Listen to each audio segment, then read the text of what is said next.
초대교회 해산의 수고로 오는 큰 축복. 계시록 12장 1절에서 5절. 하나님께서 사도 요한에게 계시를 보일 적에 기독교 종말의 남은 교회의 형편을 해를 입은 여자로 보여주었습니다. 여자라는 것은 많은 열매를 내되 두 가지 사람을 낼 수 있습니다. 한 어머니가 자녀를 낳아도 왕권 받을 자와 시민권 받을 자를 낳을 수 있습니다. 아무리 한 어머니 배에서 한날 한시에 낳던 에서와 야곱이라도 야곱은 왕권을 받고 에서는 받지 못했던 것입니다. 그러므로 하나님은 구약시대도 시온을 아내라고 하였고 당신을 남편이라고 하시며 신약시대에도 신령한 교회를 신부라고 했고 그리스도를 신랑이라고 한 것은 구약교회나 신약교회나 그 교회를 통하여 영원한 왕국을 이룰 인격자를 내어서 완전한 성도의 나라가 이루어지기를 목적했기 때문입니다. 기독교는 시작할 때부터 어려운 난국을 놓고 싸우는 데서 시작되어서 전 세계 인류에게 큰 빛을 비춰 주었던 것입니다. 이 빛이라는 것은 죄와 사망의 그늘 아래서 죽은 영들을 살리는 큰 빛입니다.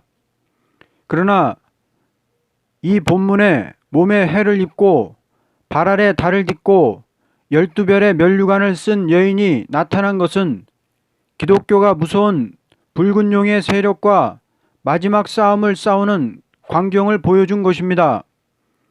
기독교의 큰 난국은 과거보다도 앞으로 큰 붉은 용을 이겨야만 된다는 것이니 에덴 동산에서 아담 하와를 꾀이던 옛뱀은 큰 용이 되어 종말의 허락을 받고 나오는 때에 기독교로서 그 난국을 돌파하고 나아갈 일을 큰 이적으로 보여준 것입니다.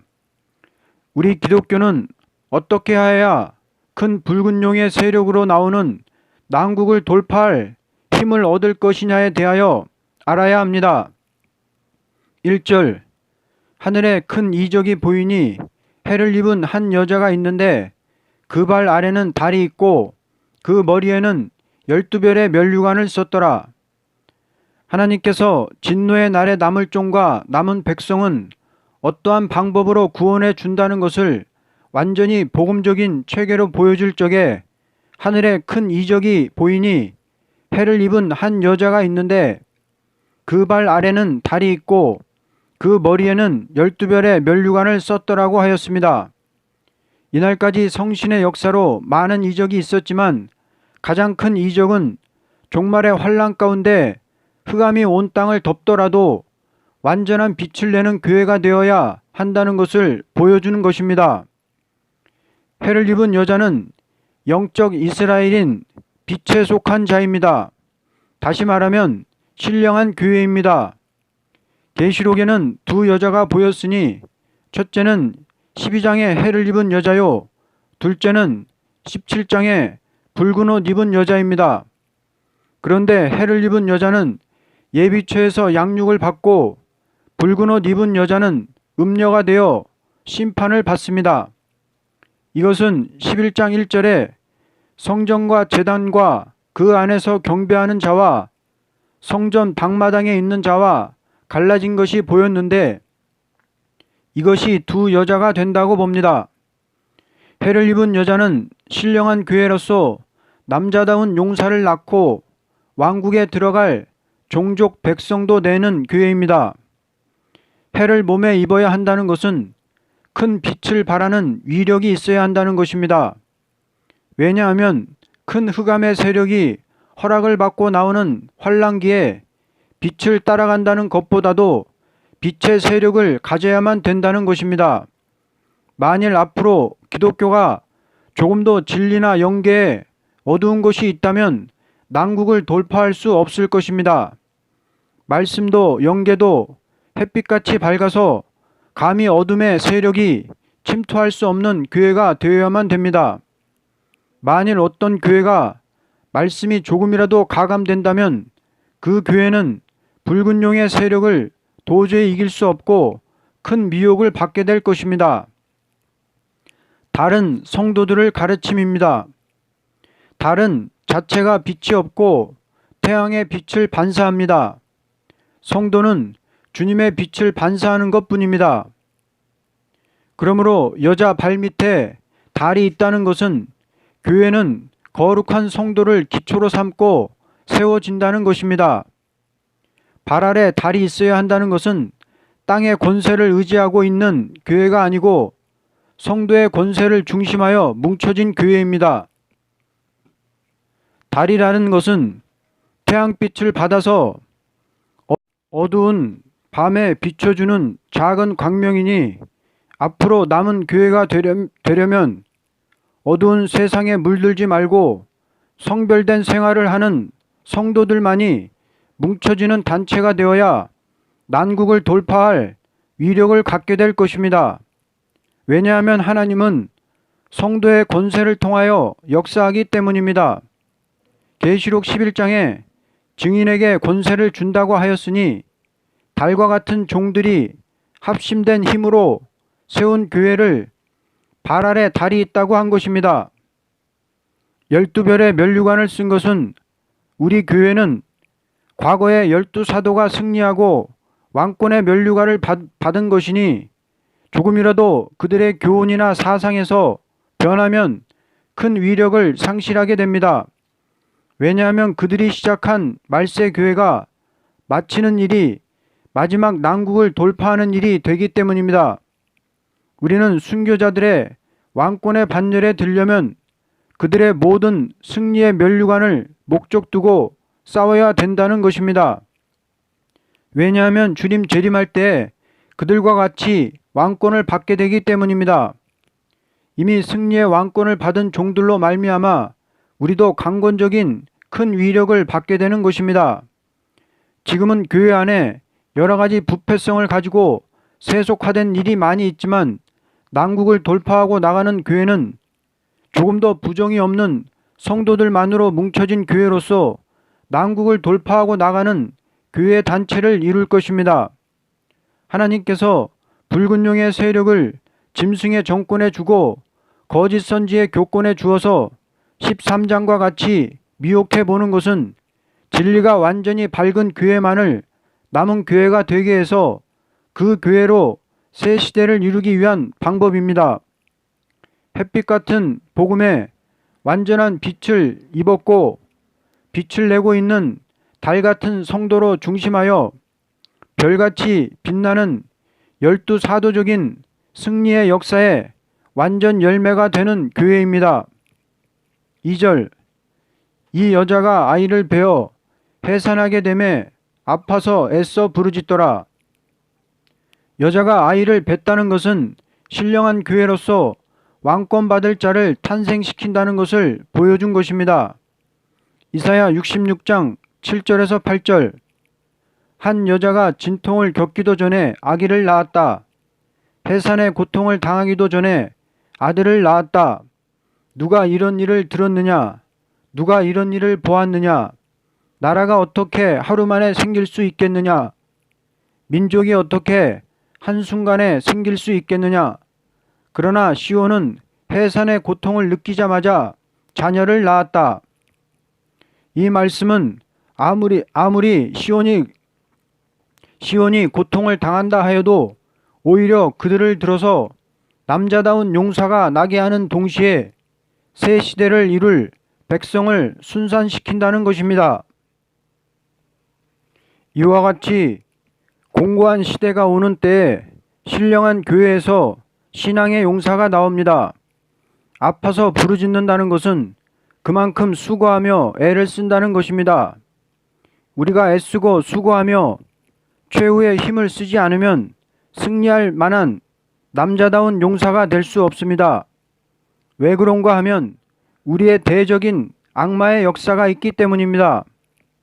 인간 종말의 역사라는 것은 용의 7머리와 10뿔이 나오는 때라는 것을 가르쳤습니다. 이때는 교회로서 해산의 수고를 해야만 되는 때입니다. 하나님은 원망할 일, 낙심할 일이 와도 용기 있게 부르짖는 자를 통해서 남은 자가 되게 한다는 것입니다. 종말의 교회로서 호소할 일은 첫째, 말씀을 밝히기 위해서, 둘째, 성도가 초대교회를 받들기 위해서, 셋째, 순교적인 사상을 지키기 위해서 해산의 수고를 다해야 된다는 것을 해를 입은 여자가 발에 달을 딛고 머리에 12벨의 면류관을 쓴 것으로 나타났습니다. 햇빛은 말씀을 밝힌다는 뜻이요, 달이 여자의 발 아래 있다고 한 것은 성도가 초대교회를 받드는 것을 가르친 것이요, 12벨의 면류관을 썼다는 것은 사도적인 순교 사상을 지키는 것을 가르친 것입니다. 그러므로 교회가 이 세 가지를 하기 위하여 해산한 여인같이 부르짖을 때에 철장 권세를 받을 종이 나오게 됩니다. 만일 기독교가 금일에 와서 해산할 힘을 잃는다면 이 교회는 난국을 돌파할 수가 도저히 없을 것입니다. 수고라는 것은 죗값으로 여자가 해산을 하는 것도 있고 또는 죄와 싸우기 위하여 행하는 수고도 있으니, 첫째 아담의 범죄로 헛된 수고가 왔고 둘째 아담이 승리함으로 의를 이루기 위한 수고를 할 수 있게 되었습니다. 의라는 것은 믿음의 의도 있고 행함의 의도 있으니, 믿음의 의는 그리스도의 의를 믿음으로 말미암아 시민권을 받는 의요, 행함으로 받는 의는 왕권을 받는 의라고 봅니다. 그러므로 계시록 19장 8절에 깨끗한 세마포는 성도의 의로운 행실로 왕권 받은 자가 입는 것이라면, 계시록 7장 14절에 흰 옷은 어린 양의 피에 그 옷을 씻어 희게 한 것은 시민권을 받은 것입니다. 3절, 하늘에 또 다른 이적이 보이니 보라, 한 큰 붉은 용이 있어 머리가 7이요 뿔이 10이라. 그 여러 머리에 7 면류관이 있는데, 이것은 붉은 용이 초대교회를 해치고자 하는 기세를 보인 것입니다. 머리가 7이요 뿔이 10이라 함은 용이 지배하는 나라와 왕들입니다. 7 나라와 열왕에 대하여 계시록 13장 1절, 17장 3절에서는 용이 짐승에게 권세를 주는 반면에 짐승은 만왕의 왕을 대적하다가 망한다고 하였습니다.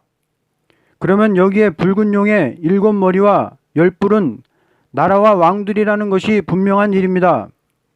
7 나라는 역사적인 왕입니다. 계시록 7장 10절에 또 7 왕이라 5은 망하였고, 5이 망했다는 것은 애굽, 아수르, 바벨론, 메데, 파사, 헬라를 말한 것이요, 하나는 있다는 것은 요한이 살고 있던 로마라고 보며 아직 이르지 아니한 것은 소련이라고 볼 수 있습니다. 10뿔은 열왕이라고 17장 12절에 말씀했는데, 이 왕들은 마지막에 적그리스도를 지지하고 나오는 왕들입니다. 13절에 저희가 한 뜻을 가지고 자기의 능력과 권세를 짐승에게 준다고 했고, 14절에 저희가 어린 양 예수로 더불어 싸운다고 하였습니다. 다니엘 7장 20절에서 24절에서는 마지막 때 열왕이 합하여 거룩한 자를 대적한다고 하였으니, 금일에 러시아와 앞으로 나올 열왕이 그리스도를 대적해서 싸울 것으로 보입니다. 그들이 면류관을 쓴 것은 잠시 승리할 것을 보인 것입니다.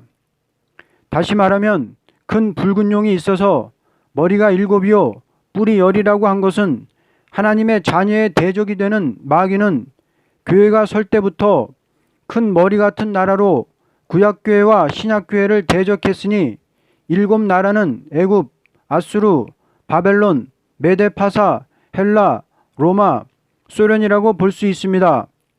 10뿔은 계시록 17장 12절에서 13절과 같이 종말에 단결하여 기독교의 진리를 대적하는 뿔입니다.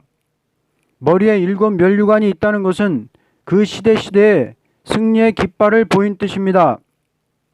4절, 그 꼬리가 하늘 별 3분의 1을 끌어다가 땅에 던지더라. 용이 해산하려는 여자 앞에서 그가 해산하면 그 아이를 삼키고자 하더니, 그 꼬리로 별 3분의 1을 끌어다가 땅에 던진 것은 그 세력이 의의 지도자들을 죽인 것입니다. 붉은 용의 꼬리는 적그리스도의 세력으로 과거 땅 3분의 1과 인구 3분의 1이 살고 있는 곳에서 정의의 지도자들을 숙청을 했었습니다. 그 붉은 용의 마귀는 꼬리와 같은 비천한 노동자와 농민들을 들어서 사람을 해치도록 역사했던 것입니다.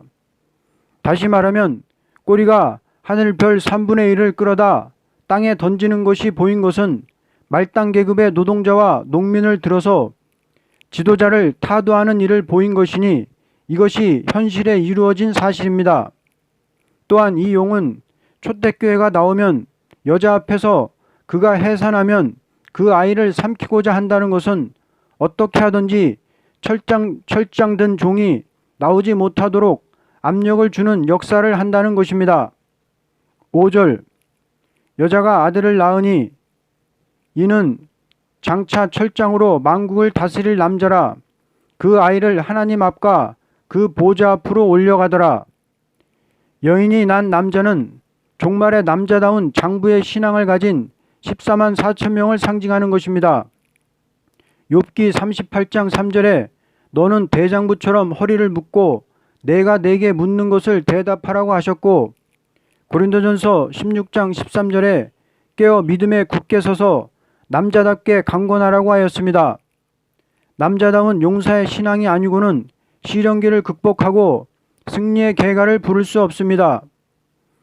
계시록 2장 26절에 그가 철장을 가지고 그들을 다스려 질그릇 깨뜨리는 것과 같이 하리라. 나도 내 아버지께 받은 것이 그러하니라. 이 장부의 신앙으로 이기는 자와 끝까지 내일을 지키는 자는 만국을 다스리는 권세를 주는데 그가 철장을 가지고 저희를 다스려 질그릇 깨뜨리는 것과 같이 한다고 하였습니다. 이와 같이 주님은 우리를 당신같이 만들어 당신같이 권세를 주어 함께 영광을 누리고자 하심이 그의 완전한 사랑입니다. 부르짖는 여자가 아들을 낳았으니 이는 장차 철장으로 만국을 다스릴 남자라 한 것은 참된 초대교회에서 철장 권세의 역사를 받은 종이 나올 것을 가르친 것입니다. 이 아이를 하나님 앞과 보좌 앞으로 올려간다는 것은 왕권 가진 종이 휴거를 받는 것을 보인 것이니 11장에는 들림받는 종의 역사를 세밀하게 보인 것이 목적이요 12장은 들림받는 종을 따라가던 그 남은 교회가 보호받는 것을 목적으로 보였기 때문에 11장 12절에 증인의 휴거나 동일한 말씀입니다. 보좌 앞으로 올려가는 것은 완전히 왕국 부서가 조직되기 위한 목적입니다. 아무리 붉은 용이 대항에 나온다 하여도 기독교는 필연코 권세의 종을 내므로써 난국을 돌파하게 될 것입니다. 누구든지 순교자의 계통적인 신앙 노선에 선 자라면 하나님께서 큰 위력을 주어 철장 권세의 종이 되도록 역사해 주실 것입니다. 결론적으로 초대교회로서 붉은 용의 꾀임을 받지 않으려면 해를 몸에 입고 달을 발 아래 딛고 12별의 면류관을 쓰고 해산의 수고를 다해야만 된다는 것을 분명히 알아서 우리는 말씀을 햇빛같이 밝혀야 하며 성도들이 초대교회 아래 뭉쳐서 받들어야 하며 12사도적인 순교의 왕권의 계통을 지켜야 될 것입니다. 이날까지의 모든 성도들이 피 흘리며 싸우던 싸움은 이제 끝이 나는 단계에 들어갈 것이니 우리는 막다른 골목과 같이 붉은 용의 앞잡이 짐승의 정권과 거짓 선지와 싸우지 않고는 도저히 교회를 유지할 수 없고 재림의 주를 맞이할 수 없는 난국을 당하게 한 것은 하나님께서 신령한 초대교회만을 남기기 위한 모략적인 방법입니다. 그러므로 가장 복된 교회는 초대교회라고 봅니다. 왜냐하면 그 교회로 말미암아 완전한 지상왕국을 이루기 때문입니다. 가장 복된 종도 복된 가정도 다 초대교회에 있는 자들일 것입니다. 이들은 영혼만 구원받는 교회보다도 세 가지 축복이 더 있다고 봅니다. 첫째는 왕권의 축복, 둘째는 가족적인 축복, 셋째는 자손 만대의 축복입니다.